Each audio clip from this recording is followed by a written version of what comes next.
Coming to you live on SLBC television in Freetown.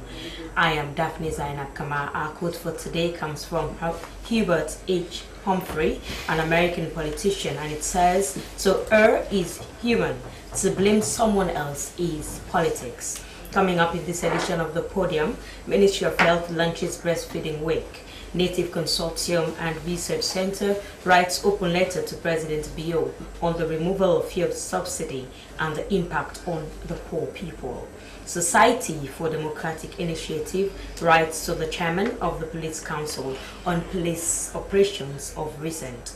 And Ministry of Internal Affairs and the Parliamentary Oversight Committee on Human Rights visit the Pademba Road Correctional Center. All these and more coming up in this edition of the Podium. You can be part of the program by sending your messages to 088-373-504. The number is 088-373-504. This is the Podium.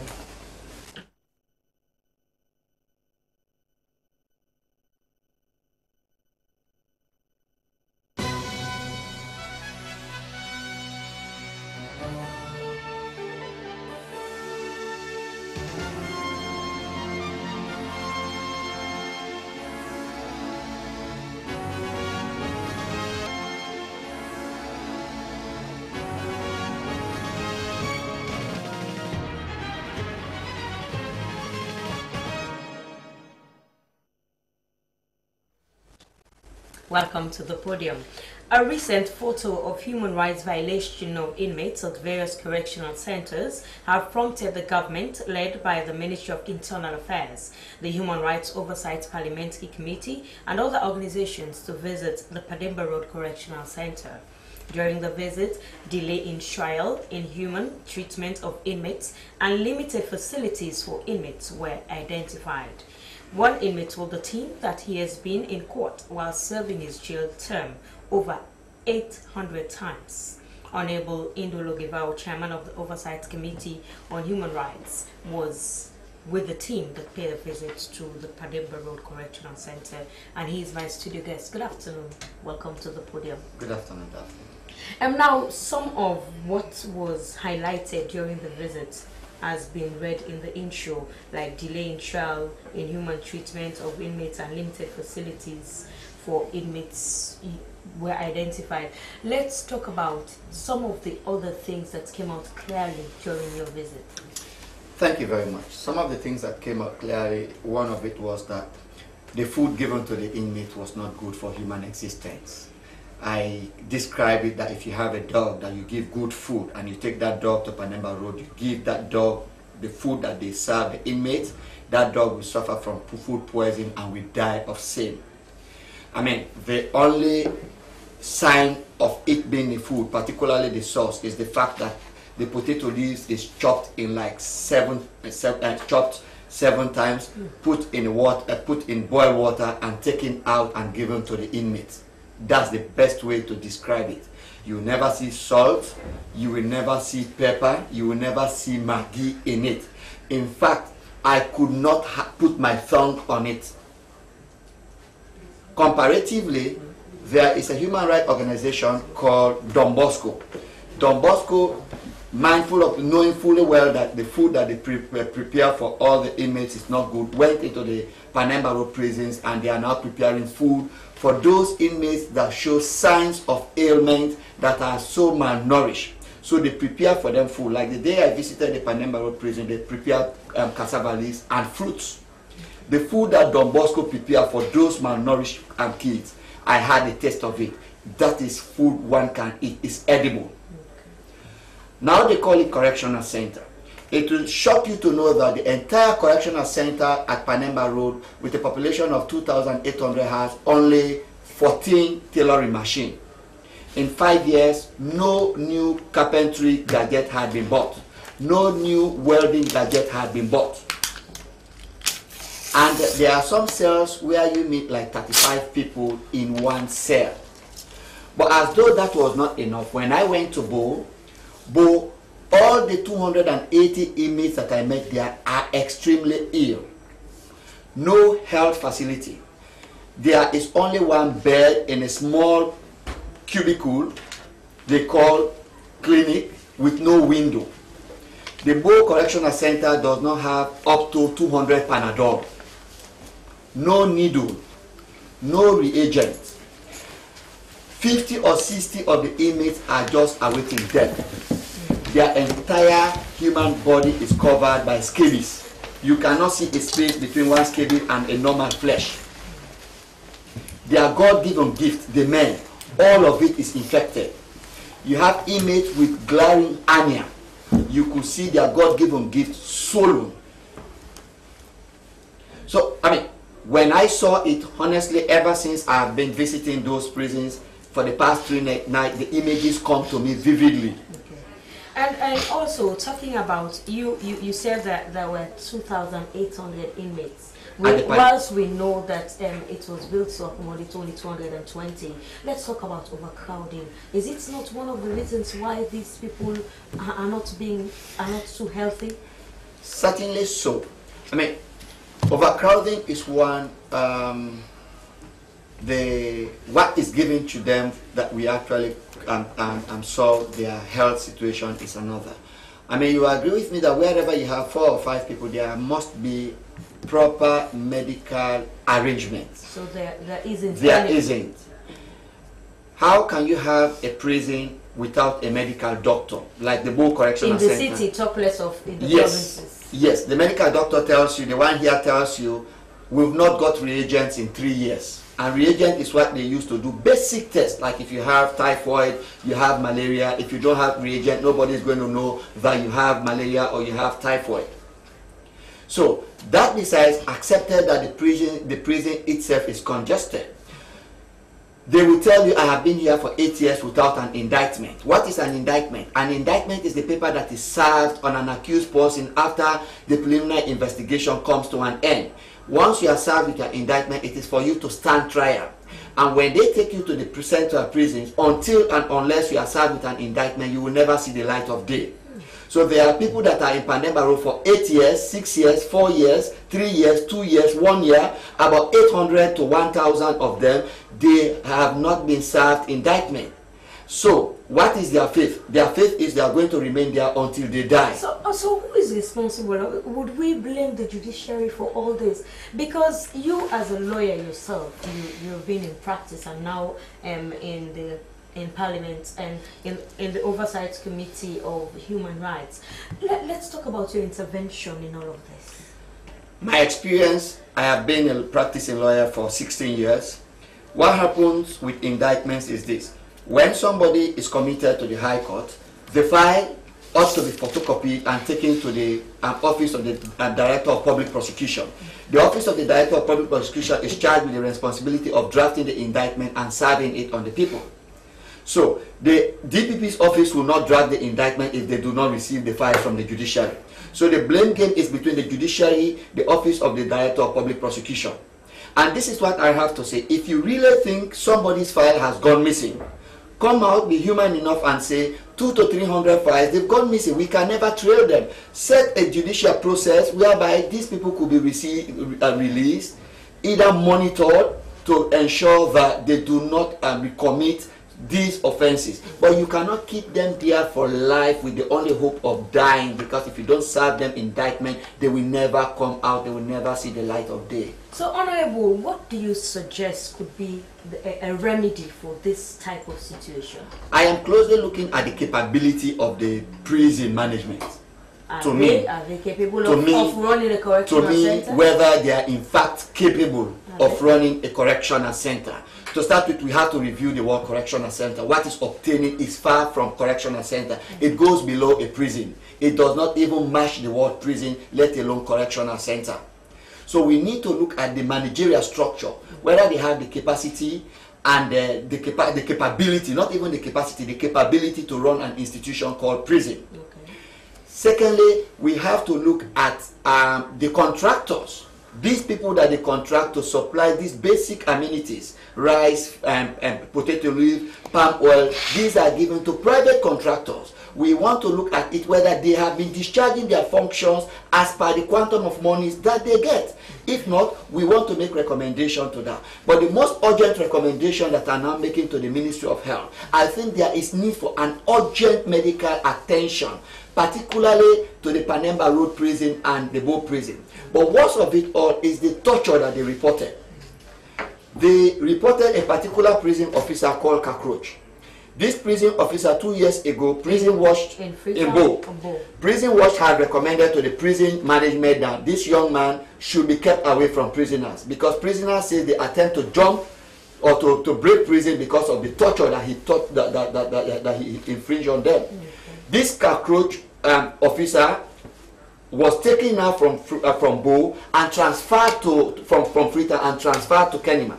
And the prisoners will tell you, he will beat me to a point that my flesh will stick on the baton. So we are saying torture is a diction that should not be associated to a nation. So if these inmates are complaining of torture, we are saying the prison management, I hope and I'm sure they are looking at me, they should mount an immediate investigation into the torture complaints and make sure they resolve it within the shortest possible time. Because the prisoners will tell you, I am afraid to talk to you. They are coming to beat us today again. Big men. And there is a clip, I actually engaged the commander for the South in front of them. I said, please, in the name of God, don't torture them because they have exposed the way they are being treated. Water they drink, they buy it themselves. They told me the prisoners that are allowed to go out there, fetch water, bring it, they buy the water from them, and these prisoners share the spoils of it with the prison officers. The mat that is on the floor, this 15 to 20 inmate floor, the prisoners themselves buy it with monies that their relatives give them when they go to visit. There is only one bed for a 300 prisoner center. One bed. To be very honest with you, the quantum of medicine in the Bo prison is not up to 300 Panadol. No syringe, no microscope. A nurse, I don't even know her level, whether she's just a trainee nurse or she's got the requisite level of nursing to be able to actually check somebody to say, this is what you're suffering for. So I asked them this question.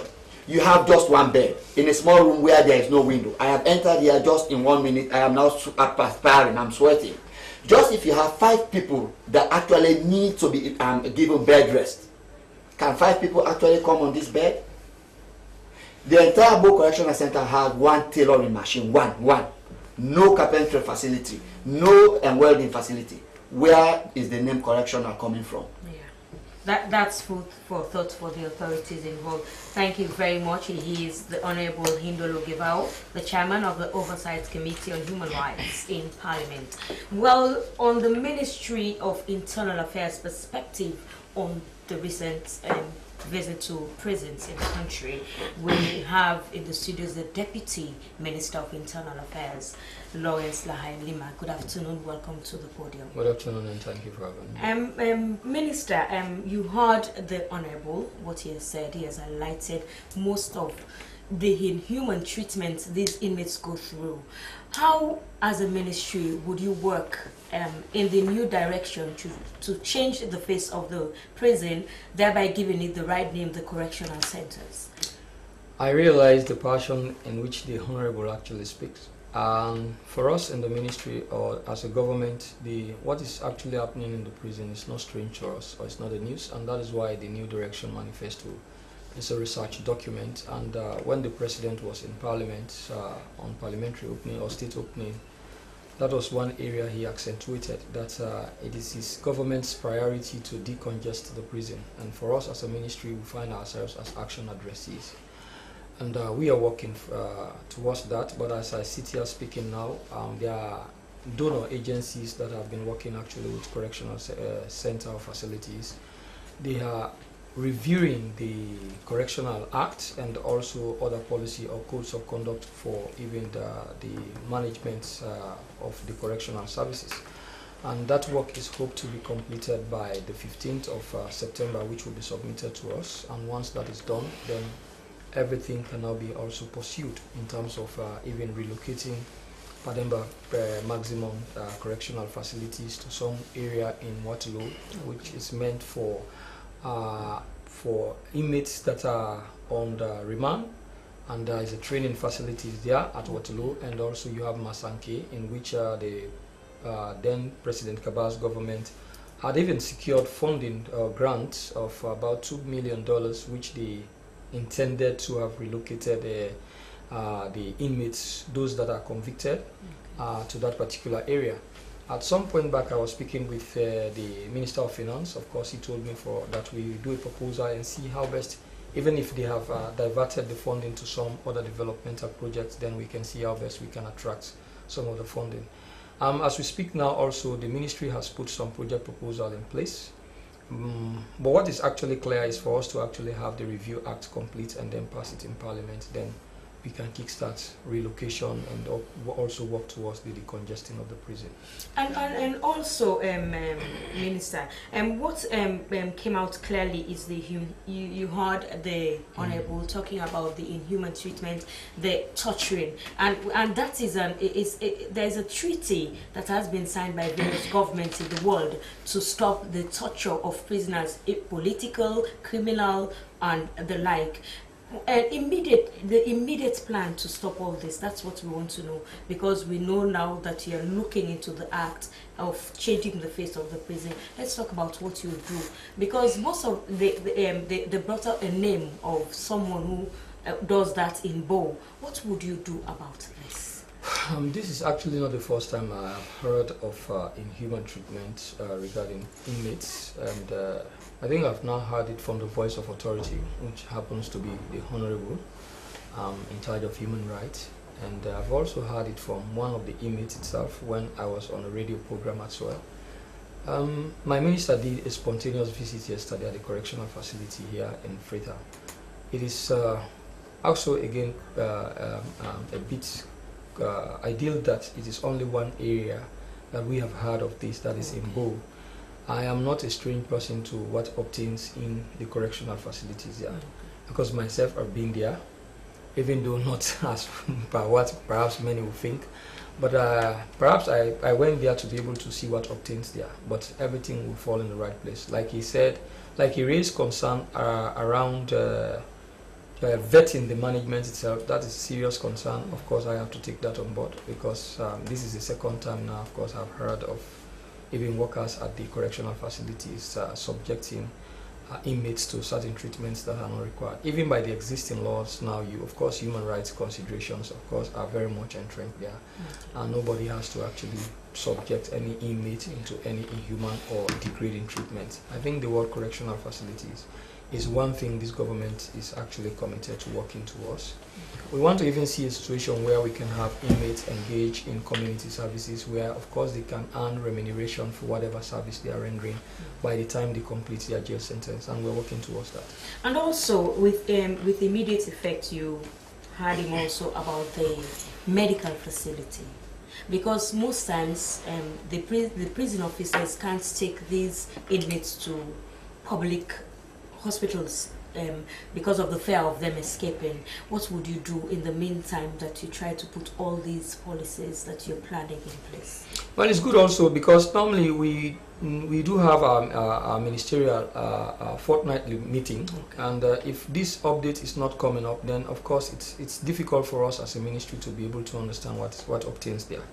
But again, events of this nature actually is also rewarding, because we've been able to get an insight as to what really obtained. So it has now given us, it has now put us actually on the platform to be able to dive deep, to be able to see how the management itself operates, and also try to look at what facilities that inmates are supposed to benefit from that they are not benefiting from, and then what corrective measures can be taken. We will dive into that. Okay, and also, Mr. Lima, before we go to another issue, let's talk about your how would you try to liaise with the judiciary?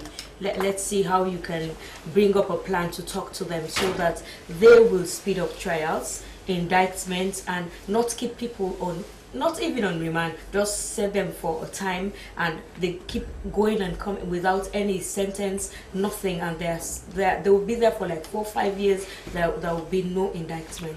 Well, it's a nice thing, and that is why we have said the event of this nature is really good.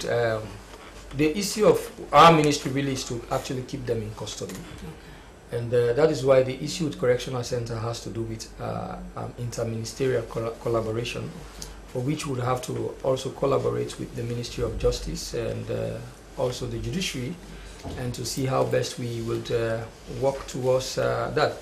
There are some minor offenses, if only we are able to say even put some policy documents together in line also with the law that is in place, to see how best for certain minor offenses people can be put on community services, where they can be put on open detention and engage in some community form of work as a means of actually also achieving the president's objective of decongesting the prison. That is something we have to collaborate with other ministries and including the judiciary to be able to achieve that. Okay, thank you very much. He is the Deputy Minister of Internal Affairs, Lawrence Lahai Liman. For another issue this afternoon, Society for Democratic Initiative has written a letter to the Chairman of the Police Council, who is the Vice President, Dr. Julde Jallo, regarding the manner in which the police have been discharging their responsibilities, which hinges on the protection of lives and properties. According to the SDI letter, they are concerned about police restriction on freedom of peaceful assembly, citing several arrests by police on peaceful citizens who have issues affecting their well-meaning, ranging from governance, human rights, the economy, and social justice. Well, for more on the letter, I have in the studio the Director of Programs, Society for Democratic Initiatives, George Mustafa. Good afternoon. Welcome to the podium. Thanks for having me. Thank you very much. Why have you written this letter to the Vice President? Thank you. One of the reasons why STI was established, or why we exist, is to ensure a democratic and a right protected Sierra Leone. So it's not secret that over the past 10 years, there are fundamental rights that are entrenched in the constitutions that have been violated by the Sierra Leone police. Specifically, the letter was written because we realized the Vice President is the head of the Police Council, and we think we should bring these issues to his notice so that we'll have a means of having an amicable solution or recommendation. So the letter goes with recommendation, but we cited several incidents. Let's talk about the incidents you cited. Yes, part of the incident we cited was the restriction of peaceful assembly. If you go back to chapter 3 of our constitution that speaks of fundamental human rights, says we have a right for a peaceful assembly, for a peaceful protest. And what is in the constitution? Are fundamental human rights. They should be exercised by citizens within the ambit of the law. The reason why we exist is to ensure the rule of law is in existence and the rights of people are protected also. Because if you restrict people from expressing their view, we are of the opinion that democracy does not just stop with elections. Yeah, we the citizens, we vote for politicians. We dance for them, we vote for them. They are paid by our taxpayers' money, so they should be accountable to us. When you ask them to be accountable, they say you want to create an imminent security threat situation. So we think, and we have the opinion, that the right to peaceful assembly should be exercised by every citizen within the ambit of the law. And also in the letter, you explained about the intimidation on dissent. That is difference of a view based on the judge or the majority. Let's talk about, and you spoke about a police force that is subjected to the rule of law. It's like they are not complying with what they have been established to do. Exactly so. And you cited an act of a section of the Constitution, the 1991 Constitution, which gives right to people to assemble. But this is not the first time people and civil society activists, even Amnesty International, have been bringing this up, and it's like the police are trying to correct their wrongs. Let's talk about what prompted all of this at this time. Well, we all see the persistent display of the police in terms of restricting the right of people when they want to give out their views on issues that bother them. Yeah, of course, the case of Edmond Awu is one of the issues. We heard about the case of Kamarimba. What about the case of the bank? We heard about, yes, the case of the bank. It's also another example that tells us the police. I beg your pardon. No, yes, I think it should be answered. Wait, yeah, just hold on a minute. Mr. Minister, you wait and then I'll bring you in because it concerns your ministry. Sure. But give him a chance to say what he has to say. So the case of the, thank God he cited the case of the bank. That's complete selective justice. Edmond want to raise issues of national interest. Yeah, and you said the police, there are provisions that you should inform them, not even to give us permission, but rather create the environment for us to protest, create the security environment for us to protest. Yeah. So the case of the bank is a clear justification of selective justice. If you allow the bank to demonstrate, to give out the views, give out things that are bothering them, and you don't allow an activist to bring out issues that are of national concern, how do you call that? Was that not selective justice? So I think that's a clear example of what we are against. Okay. We want to ensure, let me tell you, Sierra Leone is meant for everybody. We are all Sierra Leoneans, and in as much as we are all Sierra Leoneans, we should be given rights to exercise our fundamental human rights within the ambit of the law. So, nobody is saying no, you should create an eminent security threat that we cause mayhem to national security. No, but allow us to protest, give up our views, because these people we voted, we have a social contract with them. But there are conditions of staging a protest. Of course. So have you spoken with the people you advocate? Well, in fact, did they get the consent? Because the one condition for protest is you have to have the permission of the police to provide security. I think I am stand to be correct, and not the consent of the police should give us security. Security, that's what I'm saying. They should provide security. They should not dictate what to do, what we should do in a protest or in a peaceful assembly. Yeah, they should just provide security, because there's an adage that say, where your right stops, it's where my right starts. So it doesn't mean because SDI want to protest against a particular issue, I should disturb the fundamental right of other people. Okay. Yeah. Okay. So I think we decided to write the vice president to bring it to his notice because of his constitutional mandate. Okay. He is the head of the police council, and we did not just write. We also provide recommendations. Yeah, based on your recommendations, let's talk about how efficient do you want the Sierra Leone police to operate? It's the Sierra Leone police. We want the Sierra Leone police to be very efficient and operate in the condition that would display or discharge the responsible policing. Yeah, we don't want a scenario where you will allow these people to vent out what goes against their feeling and you restrict on other people. No, this is a democratic state at which we all have our right to view and to express things that are of state national interest. Okay. Yeah. So give us some other of the recommendations. Yes, well, I think we'll come back to the recommendations. No, let's talk about it because I want to move to another. Okay, so part of the recommendation which we did, please allow me to read it verbatim from the letter. Part of the recommendation which we did was, one, we said there should be a robust engagement between the Sierra Leone police and the communities they serve around policing and priorities of policing. Yeah, the police action should also be guided by rules and policy that are transparent, formulated, and input from the public. The Sierra Leone police should develop and use metrics of success that encompasses all goals of policing, including community trust. And finally, the responsibility of the police is to protect life and properties and also provide security for peaceful protests when the need arises. So do you think that's feasible? Well, that's why we've written to the Vice President to bring to on board every sector that have been involved. We copied the Attorney General, Minister of Justice, the Minister of Internal Affairs, and the Inspector General of Police. So has he acknowledged receipts and replied? The Sierra Leone Police has acknowledged. The Sierra Leone Police, no, we've not gotten a letter from the Office of the Vice President yet, but we had a call from the Inspector General of Police calling for a meeting, which we all have to meet. This is democratic. This is a democratic process, and democracy includes inclusiveness, participation. We want to correct some of the things that are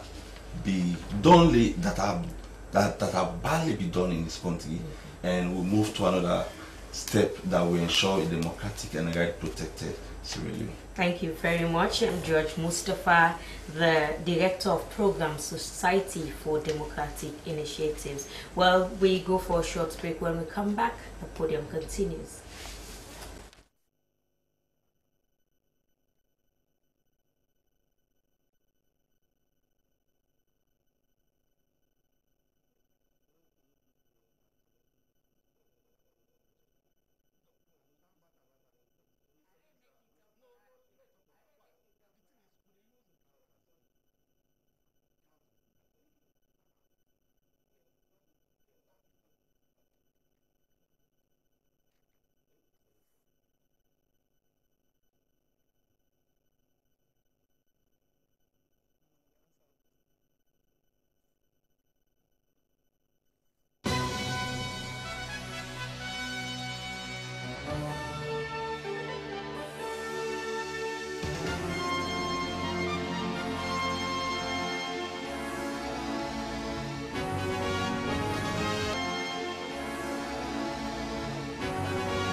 Well, this is the podium coming to you live on SLBC television in Freetown. Be reminded that you can be part of the program and send your messages to 088-373-504. The number is 088-373-504.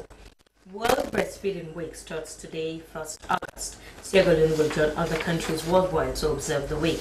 World Breastfeeding Week is to encourage lactating mothers to practice exclusive breastfeeding and improve the health of babies and their mothers. According to a recent survey, 62% of lactating mothers in Sierra Leone do exclusive breastfeeding. In the studios to deliberate more on the significance of the week is senior nutritionist in the Ministry of Health, Sia Manye. Good afternoon, welcome to the podium. Good afternoon, thank you for having me. What's the essence of World Breastfeeding Week when we know as soon as a mother gives birth to a child, the first duty is to give breast milk? Well, knowing is doing one thing and doing it is another thing. People know that mothers should give breast milk to their babies, but is it actually being done? Like you said, within the first 1 hour after birth, the mother should breastfeed, what we refer to as early initiation of breastfeeding. But is this really the case? So this is why every year World Breastfeeding Week is celebrated from the 1st to the 7th of August, like you just mentioned, and it is a global event. And we encourage, during this time, we give messages on breastfeeding, we teach mothers, we encourage mothers, and we even show other mothers that your colleagues, another woman has breastfeeded, she has successfully breastfeeded exclusively for 0 to 6 months, which is the recommended time. And during the exclusive breastfeeding, what do we mean by that? That a mother gives only breast milk and nothing else. No water, no, like our local people say, bangba, nothing. Rice, water, all those things are not needed because the breast contains everything that that child needs to grow and develop until that child is 6 months. During this week, what will you be teaching the mothers? Like I just... Something they already know. Yes. What's new? there for you maybe it is not new, but sometimes knowing is one thing, but how do you actually go about doing it The correct way is another thing. And so during this time we counsel mothers. Like I said, we have baby shows, we do radio talk show, discussion programs all over the country. Nutritionists go around, community sensitization meetings are held just to encourage mothers and prove to mothers that yes, exclusive breastfeeding works and a child should be breastfed, and after the 6 months the child should continue to be breastfed, and then other complementary foods are added to that breastfeeding to ensure that the child grows and you derive the optimum benefits from the breastfeeding. So let's talk about the health of the parent, the mother. Is it a must if even the mother is not well to give milk to the baby, and what would she lose whilst giving breast milk? Now, it is only in a situation where the doctor recommends that the mother should no longer breastfeed and that mother should not breastfeed. But a mother should continue breastfeeding because there are health benefits for a mother. So what about people living with HIV and AIDS? Like I said, it is based on the recommendation of a medical practitioner that a mother should not breastfeed. So what if I give birth and I feel like not giving my baby breast milk? That is where counseling comes in. Somebody will know. You just said that. Well, there are babies who never had breast milk and they are as healthy as the ones who have breast milk. But the benefits of breastfeeding is different. When you put that child and you put a breastfed child, you will see certain differences. Okay. You will see certain differences between these two children. A child who is breastfed exclusively and a child who is not exclusively breastfed, we have the growth curves. If you check those children, you will notice that most of these children go according to the proper growth curve. They do better in school, they are more intelligent, and as compared to a child who is not breastfed, there's a risk of malnutrition in a child who is not breastfed. There's a risk of that child falling ill. But in an exclusively breastfed child, all the health benefits are derived from the breastfeeding. Now, some mothers lose appetite immediately they give birth, and they don't eat that much to get it. Does it affect the breast milk? No, it doesn't affect the breast milk. What stimulates the production of breast milk is the suckling, the suckling reflex of the child. So whether you eat or not, the mother will still produce because the child sucks, and if the child sucks frequently, she'll produce more.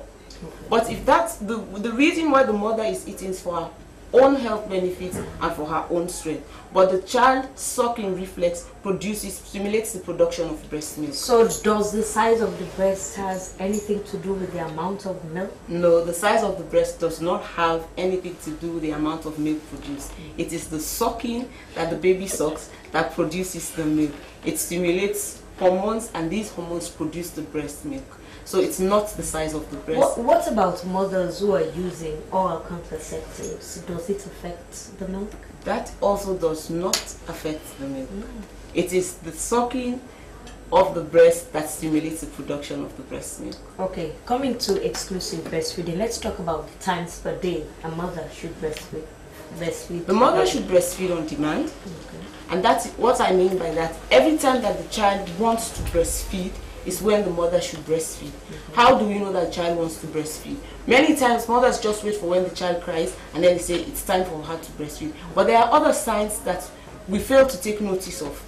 One is the child licking her fingers. Another is a baby who will start sticking out their thumb. That's another sign. The child will become restless. These are all signs to show that this child wants to feed. And if, like those observant mothers or somebody who is observant, if you move something just close to that child's mouth, you see them moving their head this way or that way, just for them because they are looking for the breast. So these are all minor signs that you see showing us that the child wants to breastfeed. But many a times we miss these signs and we only wait for the crying and then we say it's time for the child to feed. So when the child wants to feed and you know that these are the signs, that's the time to breastfeed the child. But there is no other specific like fix say this is when you should breastfeed or this is when you should not breastfeed. So from today to the 7th, what should Sierra Leonean mothers expect from your team? They should expect us going out talking to them, encouraging them. They should even expect other mothers, we call them mother support groups, going out and encouraging them, showing them clear evidences. Their children, maybe you have a mother in your community and who has successfully breastfed, and she will show you her baby. We have baby that we call them baby shows in as far as in our communities. We'll go out and do radio talk shows. We'll go to communities, counsel mothers, go to the hospitals. These are some of the activities that we'll be engaged in during this week. Okay, thank you very much. Continue to stay with us in the program. She is a senior nutritionist, Sia Manye, talking about the World Breastfeeding Week. The Native Consortium and Research Center has written an open letter to President Julius Maada Bio on the recent removal of fuel subsidy by government and its effect on the well-being of citizens. The removal of the fuel subsidy caused an increase in the pump price of fuel from 6,000 to 8,000. This led to a protest by the leadership of the Native Consortium and the eventual arrest of the leader, Edmund Abu, and later released by the CID. So why has the letter been written after the protest? Good afternoon, Edward. Welcome to the podium. Yeah, good afternoon. Firstly, I want to congratulate the Agriculture Minister. He said something yesterday over AYV that actually pricks my heart, and I'm very much, I feel happy that a government minister, I think for the first time among all the ministers, he has said something that actually touched on the ordinary man. He said on AYV, I quote, that the importation of rice, the price of rice is as a result of cartel. And then that is not the right price. For a government minister to even muster the courage to come and talk about that, it shows that the man is bound to succeed. And in fact, after here, we are trying to even meet the agriculture minister, because the issue of rice and fuel has been part of our economic emancipation campaign for over 20 years. We fought with President Kaba, President Kroma. For those who don't know, who say, oh, we are looking for popularity. How can we look for popularity? I protest, you cover our protest against President Koma 3 times. We challenged President Kaba late over the harmonization of diesel and petrol. We challenged him. In fact, when I was on 98, immediately that day, Minister Alpha Timo called me, because he knew I touched on something, because he was the cabinet minister during Pakaba. I spoke of the strategic stock that will demand accountability on the strategic stock. He called me and said, yes, Edmond are true. And he wanted, he said, okay, go ahead with your protest after we'll be the Minister of Trade. Of course, we've already compiled our report, 30-page report. In fact, this report, we finished this report since 2016. Just that, it was just that President Koma was not listening, because we wanted to highlight all the gaps. We did gaps analysis in the petroleum sector. So now I want to give President Bio. This part of this letter we wrote was just to remind President Bio that the President Weah has already vindicated us. After my arrest, civil society activists in Liberia called me to congratulate us that in fact President Weah has already made commitments to, he has already announced it, that he was going to reduce the pump price of fuel.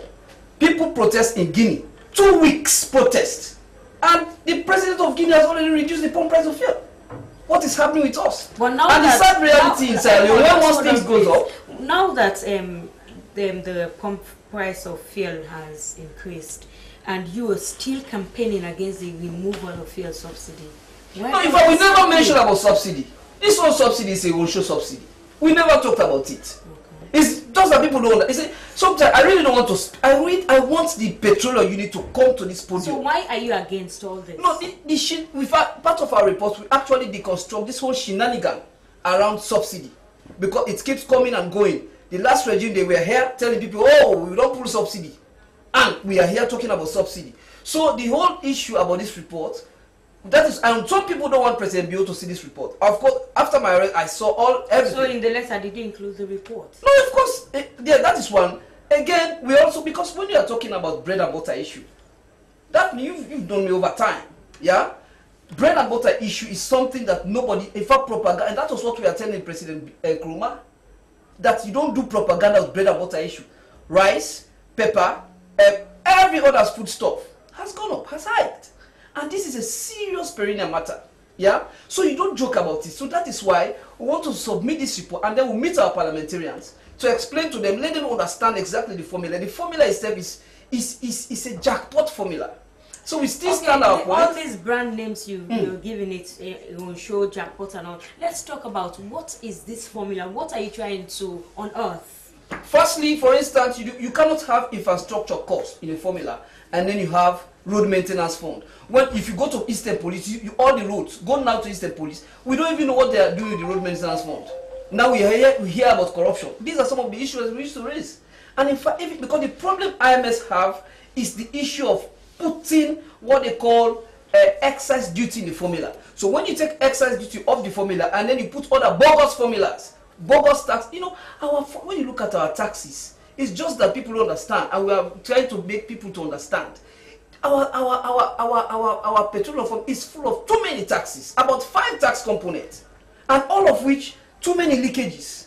And we've sat with the petroleum unit, we've sat with the marketers, we've challenged them for them to bring evidence. And in fact, sadly, part of the letter we told President Bill that in fact it is even shocking to know that we don't even own Plat. We don't subscribe to what is Plat. Plat is the price, the world market price of a commodity. For instance, fuel.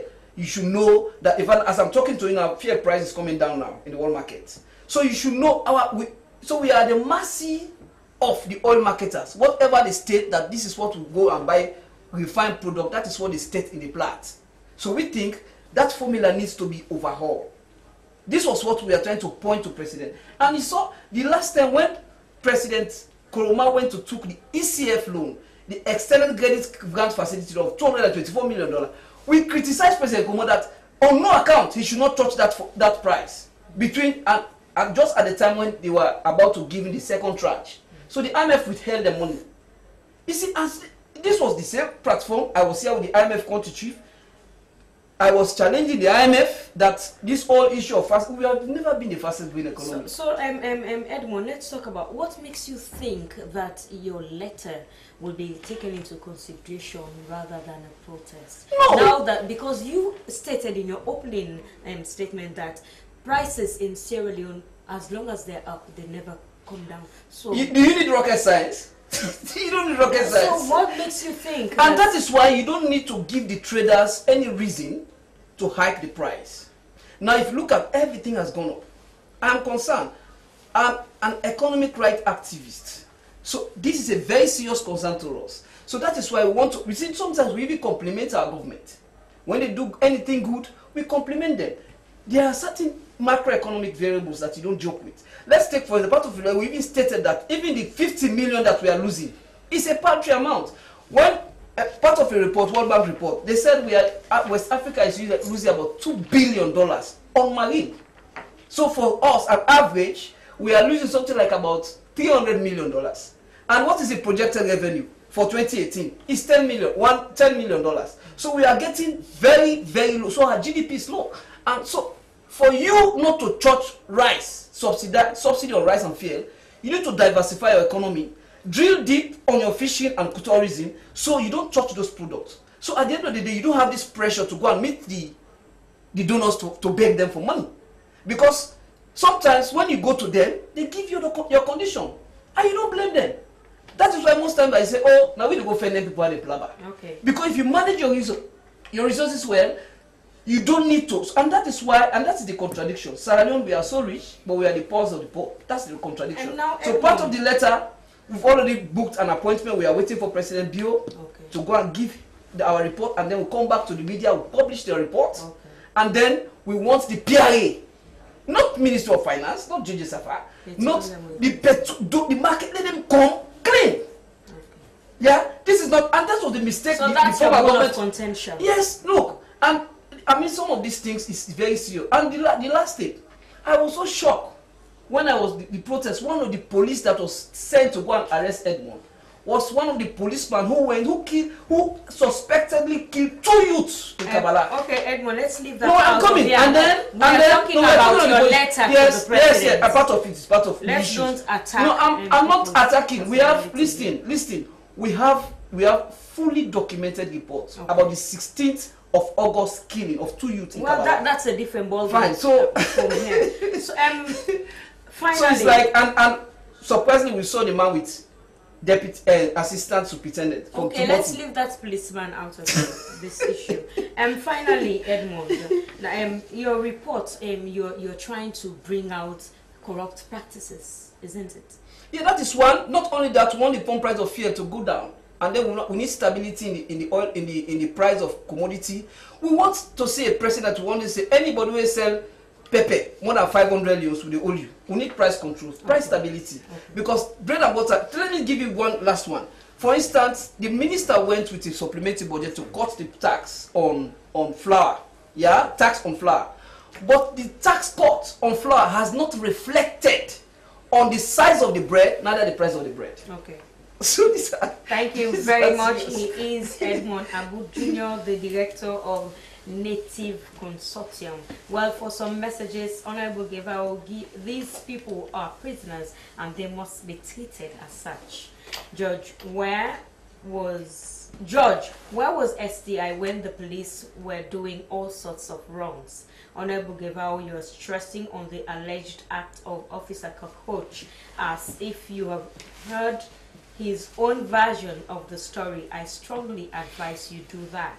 As a lawyer, Honorable Gevao, as a practicing lawyer, you should be aware that these accused persons are good at creating baseless, untrue, and unfounded allegations. So let's take it slowly, sir. It is saddened to see such people suffer it saddens us to see such people suffer in our prisons. In a case where a mom died after delivering, how would that child benefit from breastfeeding? I want to commend Edmond for such move. This is commendable. We are concerned about bread and butter and not the GTT report. And finally, it's this last text says, I hope the Ministry of Internal Affairs will look into the way prisoners are treated. Well, firstly, let's go to the Honorable. Yes, and this is what I have to say. You being a prisoner does not mean you have to be treated like an animal. The very fact that your liberty is taken away from you, certain right, like conjugal rights, you don't have it. You should be able to be given decent food. You should be given the opportunity to at least take bath, say once or twice a week. But for you to be in prison, let's say for a week or two, without giving an opportunity to take bath, without you being given clean water to drink, I think it's inhuman and degrading. Okay. Also, to the person who said, when you hear their story, two sides to a story. Yeah, two sides to a story. I am actually recounting the things that I saw. Okay. I saw human beings in prison who looked like ape. I saw human beings with their body covered with scabies. I saw human beings with hernia. This is not about oral testimony, it's about visual evidence. Okay, sir. Okay.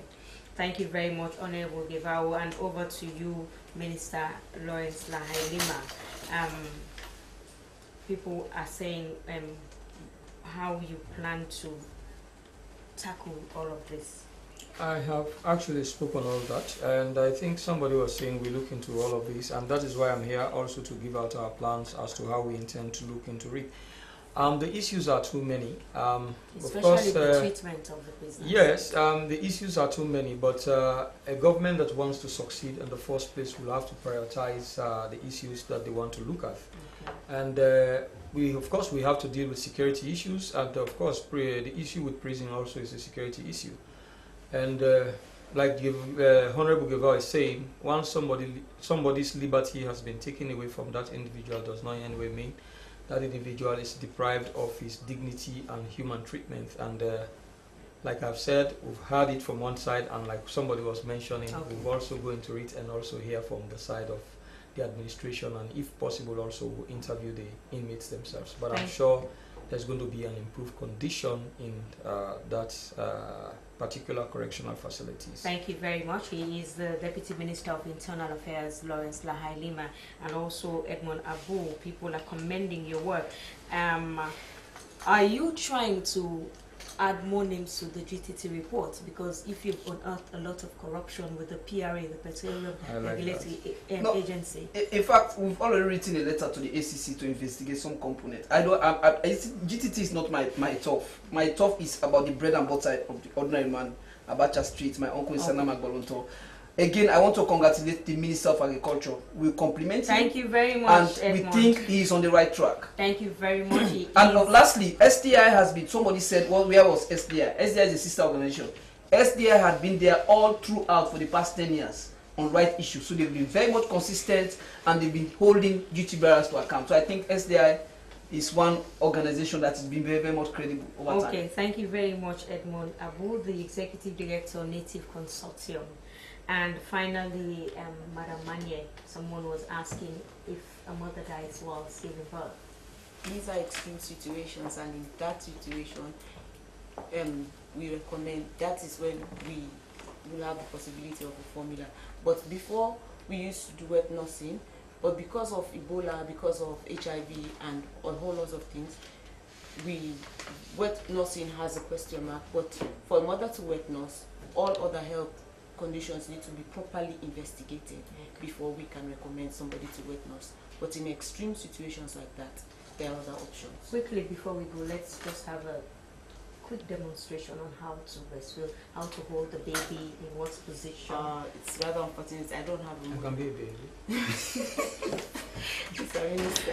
Just now the posture. The posture that you can lie down and give breast. Okay. You can sit down, but the mother has to be comfortable, and she has to position the baby in such a way that the child is also comfortable. And then the child comes to the breast, and the mother holds the breast in a position that it's easy for the child to breastfeed, and the mother without blocking the nose. Without blocking the nose. That is why you're seeing my hands. In this position, this is one way that you can use to breastfeed a baby. Okay. The mother can lie down, like I said. She can sit, and she can successfully breastfeed twins by holding them. We have different positions, and that's another cancer. Yeah, okay. Thank you very much, Madam Siamane, Senior Nutritionist in the Ministry of Health and Sanitation. They are going about educating mothers on the benefits of exclusive breastfeeding. Well, that's how we end the podium for this afternoon. Our quote for today comes from the Hubert H. Humphrey, an American politician, and it says, "To err is human, to blame someone else is politics." Many thanks to my producer Salmata Ba and to the management of the SBC. Thank you very much. My name is Daphne Zainakuma. The podium returns tomorrow. But that's me, bye.